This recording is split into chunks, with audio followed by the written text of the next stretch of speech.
bahwa ya anak Adam yang pertama kali melakukan pembunuhan itu akan memikul dosanya, ya, karena dialah yang pertama kali melakukan pembunuhan itu, dosa kezaliman yaitu membunuh manusia tanpa hak itu. Nah, demikian ikhwan fillah. Jadi kemaksiatan orang yang zalim itu akan menular kepada orang lain. Nah, kemudian kezaliman merupakan bukti kegelapan dan kerasnya hati orang yang zalim. Kalau kita berbuat zalim, maka hati kita akan bertambah keras. Ya, hati kita akan bertambah hitam, dan itu merupakan kegelapan, ya, zulumat, kegelapan di dunia sebelum kegelapan di akhirat. Nah, kemudian tidak memberikan hukuman kepada orang yang zalim akan mengakibatkan kehancuran umat, yaitu apabila kezaliman dibiarkan merajalela, maka akan mengakibatkan hancurnya umat manusia, hancurnya satu negeri karena kezaliman yang dibiarkan di antara mereka. Kemudian kebencian Rasulullah sallallahu alaihi wasallam kepada orang yang zalim. Nah, kemudian yang berikutnya kehinaan orang yang zalim di sisi Allah Subhanahu wa taala.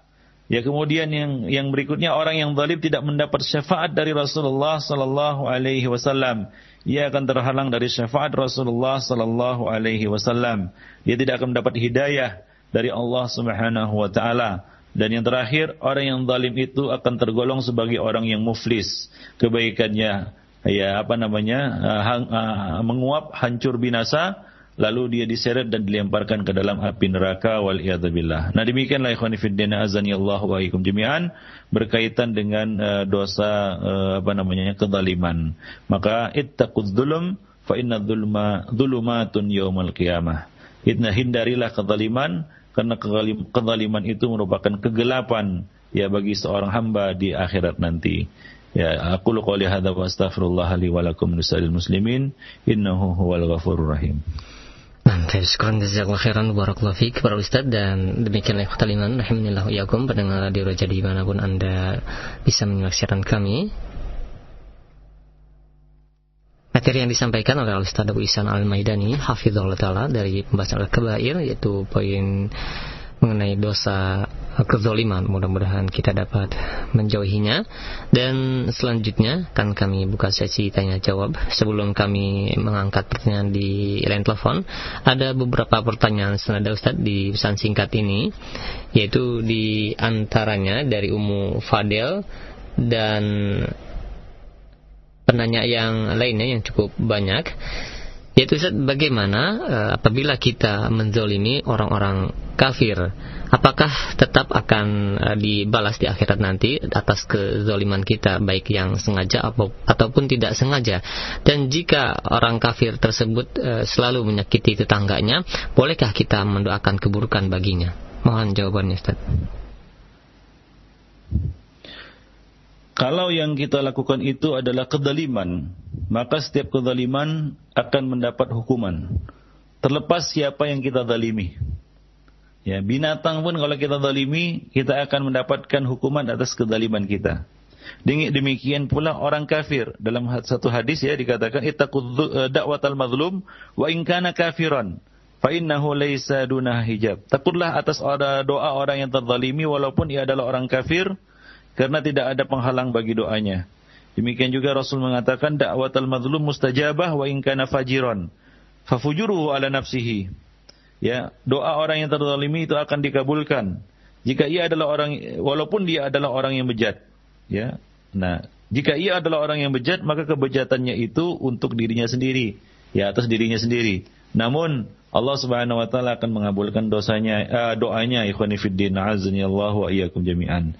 Ya, jadi walaupun yang kita zalimi itu adalah orang kafir, maka kita akan terkena juga akibat dari dosa tersebut ikhwani fiddin rahimani wa rahimakumullah jami'an. Ya, apabila yang kita lakukan itu adalah kezaliman. Ya, tapi kalau kita melakukan apa yang diperintahkan oleh syariat, ya, apa yang diperintahkan oleh syariat, ya, perbuatan kita sesuai dengan tuntunan syariat, sesuai dengan hukum-hukum syar'i, ya, walaupun orang memandangnya itu satu kezaliman, nah itu bukanlah satu kezaliman ikhwani fiddin. Seperti misalnya kita berjihad melawan orang kafir, ya, yang berhak untuk kita perangi, ya, dan itu bukanlah satu pelanggaran, ya, bukanlah suatu tindakan yang melanggar hukum misalnya, maka ini bukanlah kezaliman. Tapi kalau yang kita lakukan itu adalah bentuk kezaliman, maka Allah Subhanahu wa taala akan membalas setiap kezaliman yang dilakukan oleh manusia. Nah demikian, wallahu alam bisawab. Meskipun dia adalah orang kafir. Ya, misalnya orang kafir yang tidak layak untuk ditumpahkan darahnya, misalnya ya kafir dhimmi yang mendapat perlindungan dari ya penguasa muslim. Nah, lalu kita zalimi dia, kita rampas hartanya, kita ya tumpahkan darahnya. Maka sebagaimana yang dikatakan oleh Rasulullah bahwa Nabi sallallahu alaihi wasallam berlepas diri dari orang-orang yang yang menumpahkan darah seorang kafir dhimmi. Ya, kafir yang telah terikat perjanjian dengan kaum muslimin ya misalnya. Nah, ini mereka terpelihara darahnya. Nah, kalau kita melakukan tindak kezaliman terhadap mereka, maka kita akan mendapatkan hukuman di dunia dan juga hukuman di akhirat. Ikhwani fiddin, azanillahu wa iyyakum jami'an. Atas kita katakan kezaliman yang kita lakukan.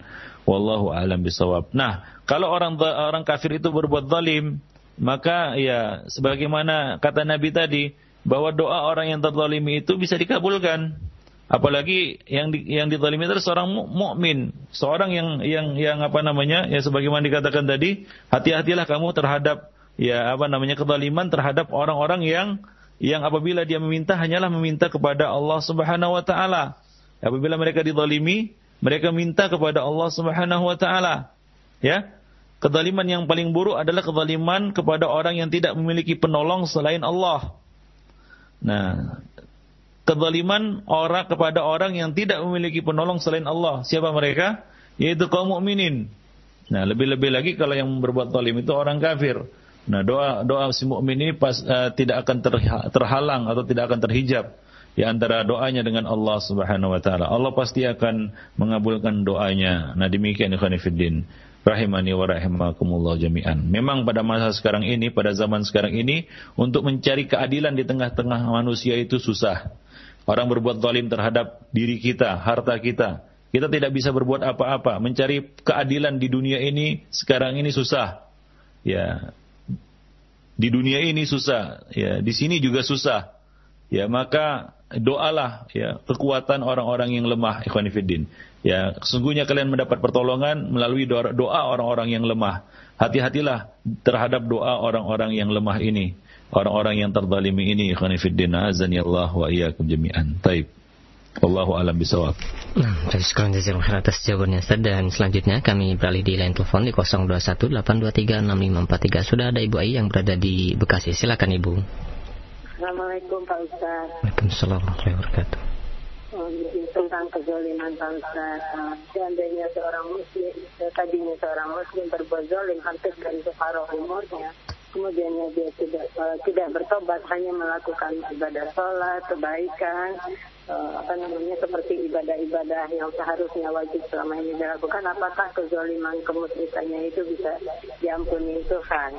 Baik. Yang kedua Pak Ustaz, apakah hasil kezaliman yang kita dapat mencari uang dengan hasil kezaliman, kemudian uang itu dibagi-bagikan kepada fakir miskin, apakah itu menghapus kezalimannya? Cukup itu aja Pak Ustaz. Assalamualaikum warahmatullahi wabarakatuh. Waalaikumsalam warahmatullahi wabarakatuh. Bisa menyimak Ustaz?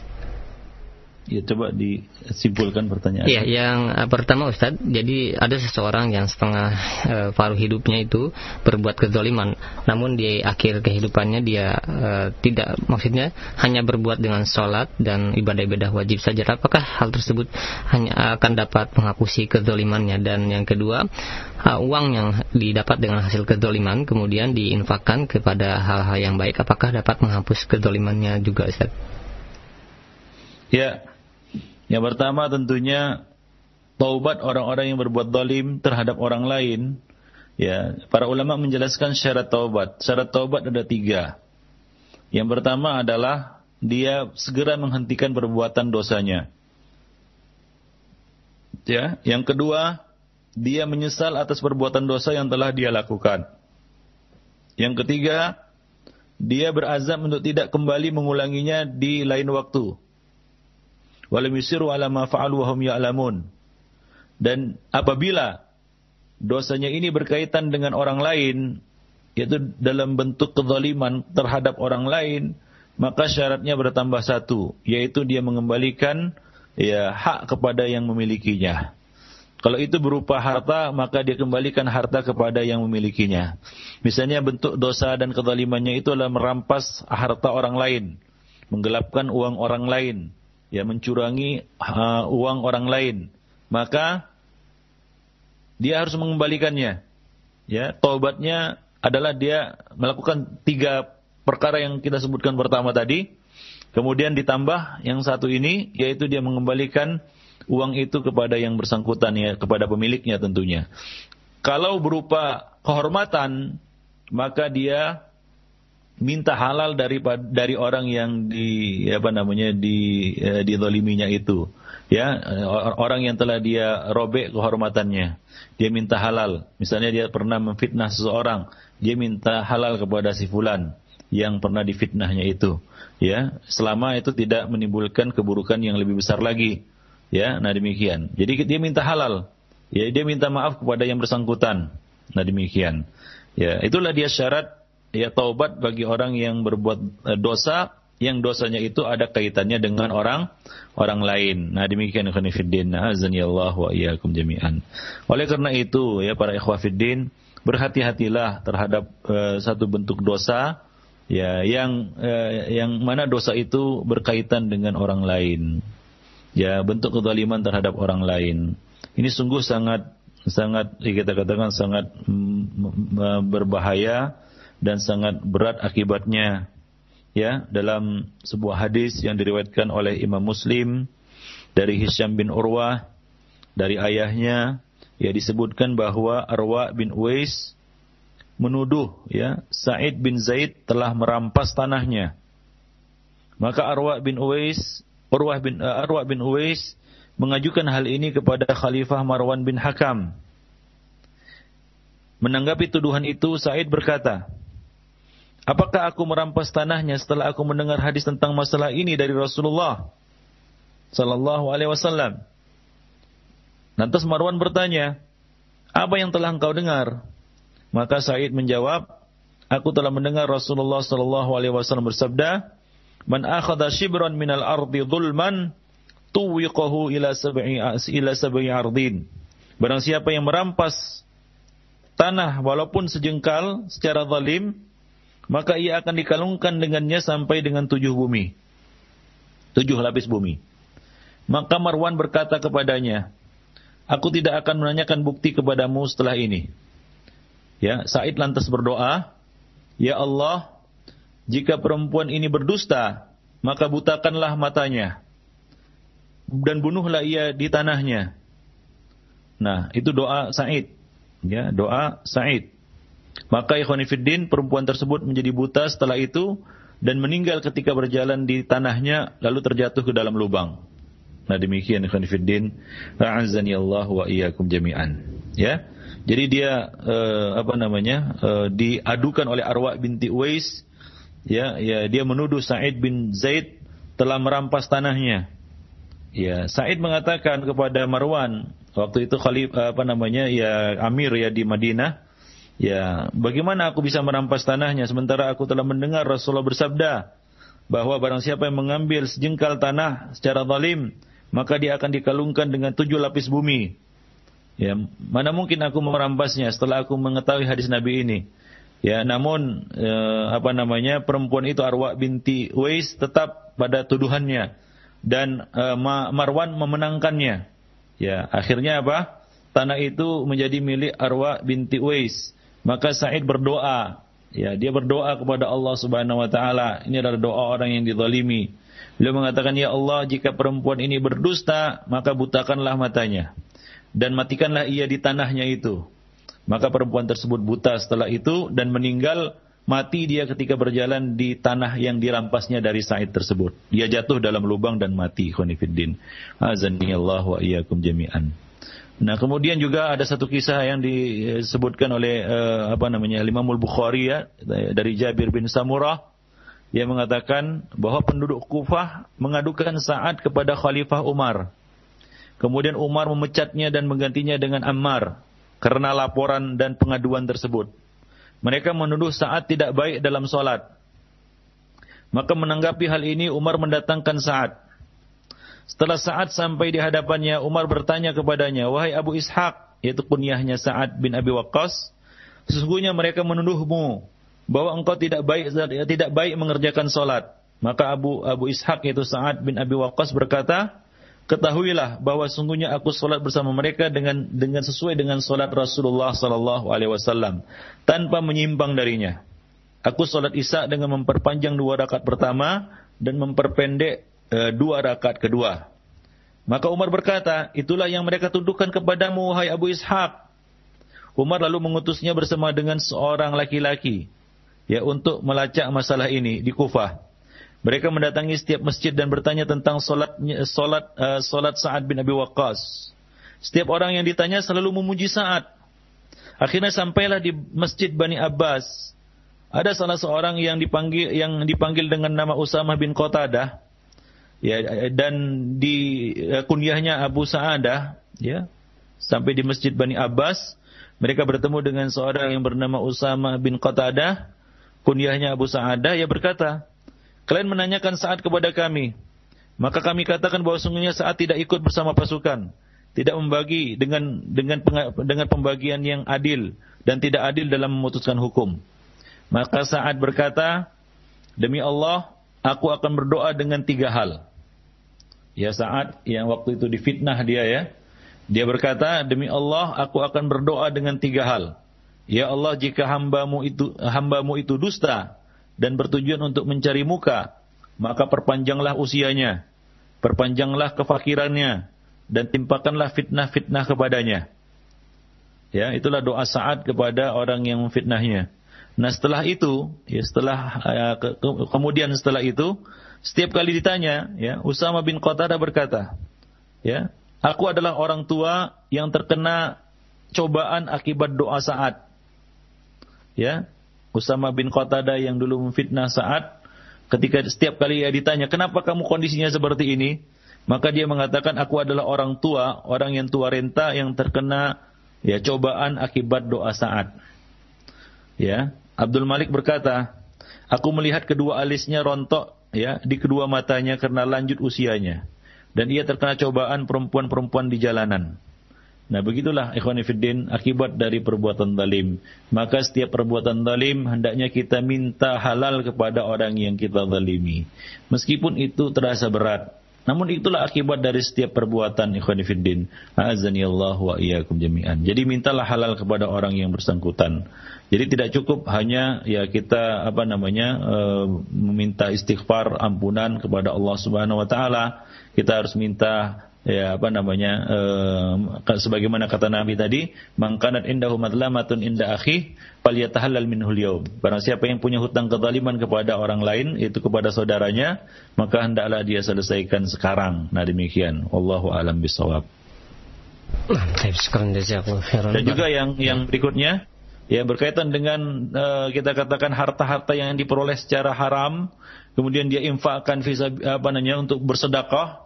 Misalnya dulu dia korupsi, kemudian setelah korupsi dia nyesal, kemudian dia gunakan uang korupsinya itu untuk bangun masjid di mana-mana. Ikhwani fiddin, tidak begitu cara penyelesaiannya. Sebagaimana kita sebutkan tadi, kalau dia korupsi, misalnya korupsi, maka dia wajib mengembalikan uang korupsinya itu kepada negara. Sebanyak uang yang dikorupsinya itu. Nah, demikian. Tidak boleh dia gunakan untuk bangun masjid, bangun pesantren, atau bangun sarana-sarana ibadah lainnya, atau menyalurkannya untuk saluran-saluran kebaikan. Nah, itu tidak bermanfaat baginya tidak bermanfaat. Nah, demikian. Karena Rasul mengatakan, "Man jama'a amalan haraman summa tasaddaqa bihi falaysa lahu fihi ajrun wa kana isru alaihi." Barang siapa yang mengumpulkan harta haram kemudian dia menyedekahkannya, maka tidak ada pahala dari sedekah yang dilakukannya itu, dan sementara dosanya tetap terhitung atas dirinya. Nah, demikian. Jadi kalau dia mau benar-benar bertaubat, dia harus mengembalikan uang yang dirampasnya itu kepada yang memilikinya, yaitu kepada pemiliknya. Kalau pemiliknya adalah negara, maka dia kembalikan kepada negara. Kalau pemiliknya adalah saudaranya, maka dia kembalikan kepada saudaranya. Tidak sah dia gunakan itu untuk seperti yang disebutkan tadi, untuk disedekahkannya untuk bangun masjid, bangun pesantren, atau bangun apapun. Wallahu a'lam bishawab. Nah, jazakallahu khairan. Dan selanjutnya, bagaimana Ustaz, masih ada waktu? Ya, satu pertanyaan lagi. Ya, satu pertanyaan terakhir di pesan singkat saja. Ada pertanyaan Barakallahu Fik dari Abu Syahla yang berada di Bandung, dan penanya yang lainnya yaitu Ibrahim yang berada di Jakarta Timur. Assalamualaikum warahmatullahi wabarakatuh. Ustaz, bagaimana jika ada seseorang yang merasa terzolimi oleh perbuatan kita, sedangkan kita tidak menyadarinya atau tidak mengetahuinya? Otomatis kita tidak mengetahui dan tidak akan mengurusnya di dunia, yaitu dengan kata lain kita tidak akan minta maaf kepadanya karena kita tidak tahu. Lalu apakah dosa karena kezaliman kita tersebut akan terhapus dengan bertobat di dunia saja? Karena kita tidak mengetahui atas kezaliman kepada orang lain tersebut, Ustaz. Iya, ini pertanyaan yang bagus sekali sebenarnya. Ya, kadang-kadang kita berbuat salah, kita nggak sadar ya, kita telah berbuat salah. Ya. Sementara orang lain menanggapinya itu satu bentuk kejahatan terhadap dirinya. Maka ya sering kita dengar dari para salaf, mereka minta nasihat kepada saudaranya. Ya, mereka mengunjungi saudaranya dan bertanya, ya fulan, adakah sesuatu yang engkau lihat kurang pada diriku? Jadi mereka senantiasa mempertanyakan diri mereka ya kepada orang lain, bukan mempertanyakan orang lain ya. Nah, demikian. Ya, jadi mereka bertanya tentang diri mereka. Fulan, adakah aku salah kepadamu? Fulan, adakah hutangku kepadamu? Nah, demikian. Para salaf selalu menghisap diri mereka. Ya, sebelum ya datang hari penghisaban. Nah, ya mereka senantiasa minta nasihat ya kepada saudara-saudara mereka. Nah, demikian. Selalu mempertanyakan diri mereka kepada saudara mereka. Ya, tentang apa yang telah mereka lakukan terhadap saudara-saudara mereka. Nah, ini merupakan contoh yang baik, ikhwan fillah, karena kadang-kadang kita merasa tidak bersalah padahal kita banyak kesalahan. Kullu bani Adam khata' wa khairu khata'ina tawwabun. Sebenarnya bukanlah suatu kita katakan ya, aib ataupun celah. Ya, kita bertanya, fulan, adakah salahku kepadamu? Nah, demikian. Adakah suatu yang yang mengganggu dirimu ataupun satu yang menyusahkan dirimu?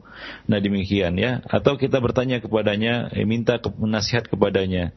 Nah, kadang-kadang kita lihat saudara kita bersikap tidak biasa terhadap diri kita. Nah, itu kita biarkan. Ya, kita tidak tahu bahwasanya kita telah berbuat salah kepadanya. Maka tidak ada salahnya dan tidak ada celah dan cacat dan aib kita mempertanyakan diri kita kepada saudara kita tentang diri kita. Nah, demikian ikhwan fillah rahimani wa rahimakumullah jami'an. Nah, kalaulah itu terjadi tanpa satu kita katakan kesadaran dari kita ataupun tanpa kesengajaan dari kita, maka Allah Subhanahu wa taala ya Maha Pengampun lagi Maha Penyayang. Ya, Allah Subhanahu wa taala mudah-mudahan memaafkan diri kita ya dengan bertaubat kepadanya. Nah, demikian ikhwan fillah azanillahu wa iyakum jami'an. Maka dari itu sering-seringlah kita minta halal kepada orang lain. Coba lihat Rasulullah, ini contoh ya yang diberikan oleh Rasulullah. Suatu ketika Rasulullah bertanya kepada sahabat, barang siapa yang merasa punya hutang kezaliman kepada diriku, maka hendaklah dia menuntutnya sekarang. Maka bangkitlah seseorang dan mengatakan, Rasulullah, engkau pernah memukul punggungku. Ya, tentunya Nabi melakukannya tanpa beliau ketahui, kan begitu ya. Nah, demikian. Nah, maka aku menuntut, aku ingin memukul punggungmu. Nah, Nabi menyilakannya. Coba lihat, Nabi menyilakan orang itu untuk memukul punggungnya. Ya, ternyata setelah Nabi memberikan punggungnya, ia bukan memukulnya tapi memeluknya dan mencium tanda kenabian yang ada pada punggung beliau. Ya, nah demikian. Nah, ini satu pelajaran yang bisa kita petik bahwa Nabi mempersilakan dirinya untuk dihisap ya di dunia. Ya. Beliau bertanya kepada sahabat, siapakah yang pernah merasakan siapa yang pernah merasa aku mendolimi ataupun menyakiti dirinya. Nah demikian. Wallahu a'lam bishawab. Ini adalah pelajaran yang perlu kita perlu kita ambil dari kisah Rasulullah sallallahu alaihi wasallam tersebut, ya. Bahwa ya tidak tidak ada salahnya lah kita bertanya kepada saudara-saudara kita atau orang yang pernah bermuamalah kepada kita, adakah kesalahan yang aku lakukan? Nah, kalau ada ya minta maaf. Nah, demikian. Maka dari itu para salaf dahulu mereka meminta maaf sebelum diminta untuk meminta maaf. Demikian ikhwan fillah. Ya, mereka bertaubat sebelum diminta untuk bertaubat. Mereka bertaubat setiap saat. Ya, mereka minta maaf setiap saat, bukan hanya waktu hari raya saja, kan begitu ya, seperti yang terjadi atau kebiasaan masyarakat kita. Nah, demikian. Wallahu a'lam bishawab. Tapi sekarang jazakallahu khairan, dan dikarenakan waktu sudah habis, mungkin ada satu kesimpulan yang dapat disampaikan Ustaz untuk menutup acara kita kesempatan pagi hari ini. Ya. Ikhwani fiddin azanillahu wa iyyakum jami'an. Tadi telah kita sebutkan ya bahwa bahaya perbuatan zalim itu sangat banyak sekali. Ya, semua orang atau semua manusia pasti tahu bahwa perbuatan zalim ini adalah suatu dosa. Di dalam Islam juga ya perbuatan zalim ini digolongkan sebagai suatu dosa besar. Nah, ada beberapa kita katakan bahaya dari perbuatan zalim itu yang dapat kita simpulkan. Yang pertama, Allah Subhanahu wa taala akan murka, ya, marah kepada orang yang zalim, dan Allah Subhanahu wa taala akan menyiksanya dengan berbagai macam siksaan, dan Allah Subhanahu wa taala tidak akan melepaskannya. Allah Subhanahu wa taala tidak akan melepaskannya dan membiarkan kezalimannya. Yang kedua, doa orang yang terzalimi itu akan dikabulkan oleh Allah Subhanahu wa taala. Ya, tidak ada hijab antara doanya dengan Allah Subhanahu wa taala. Kemudian hancurnya kenikmatan, ya, dan kehidupan dunia dan sebuah negeri akibat ya kezaliman. Akibat kezaliman yang mereka lakukan, ya. Kemudian orang yang zalim akan dijauhi oleh manusia. Ya, karena mereka ingin menghindari kezalimannya. Ya, orang yang zalim itu akan dijauhi oleh manusia karena manusia akan berusaha untuk menghindari kezalimannya. Nah, kemudian kemaksiatan orang yang zalim akan menular kepada orang lain. Perbuatan orang zalim ini ya sangat rentan untuk ditiru oleh orang lain hingga akhirnya dia memikul dosa orang yang menirunya juga. Nah, demikian. Nah, kemudian kezaliman merupakan bukti kegelapan dan kerasnya hati orang yang zalim itu. Ini merupakan kegelapan di dunia dan di akhirat, dan kegelapan bagi hati orang yang berbuat zalim. Nah, kemudian ya kebencian Rasulullah SAW kepada orang yang zalim, dan bahwa Rasulullah tidak akan memberikan syafaat kepada mereka. Nah, kemudian kehinaan orang yang zalim di sisi Allah Subhanahu wa taala, ya, bahwa dia akan termasuk orang yang muflis, orang yang bangkrut, orang yang habis kebaikannya, dan justru dilemparkan ke dalam api neraka, waliyadzubillah. Nah, demikianlah ikhwani fiddin, mudah-mudahan kita dapat menghentikan perbuatan zalim dan berhenti dari perbuatan zalim dan menjadi hamba-hamba yang berbuat baik sebagaimana Allah Subhanahu wa taala telah berbuat baik kepada kita. Ya, wa ahsin kama ahsanallahu ilaik. Ya, wala tabghil fasada fil ard fa innallaha la yuhibbul mufsidin. Ya, berbuat baiklah kamu kepada manusia sebagaimana Allah telah berbuat baik kepadamu. Janganlah kamu berbuat kerusakan ya di atas muka bumi ya dengan berbuat zalim. Sesungguhnya Allah Subhanahu wa taala tidak menyukai orang-orang yang berbuat zalim. Demikianlah qul qouli hadza wa astaghfirullah li wa lakum wa lisal muslimin innahu huwal ghafurur rahim.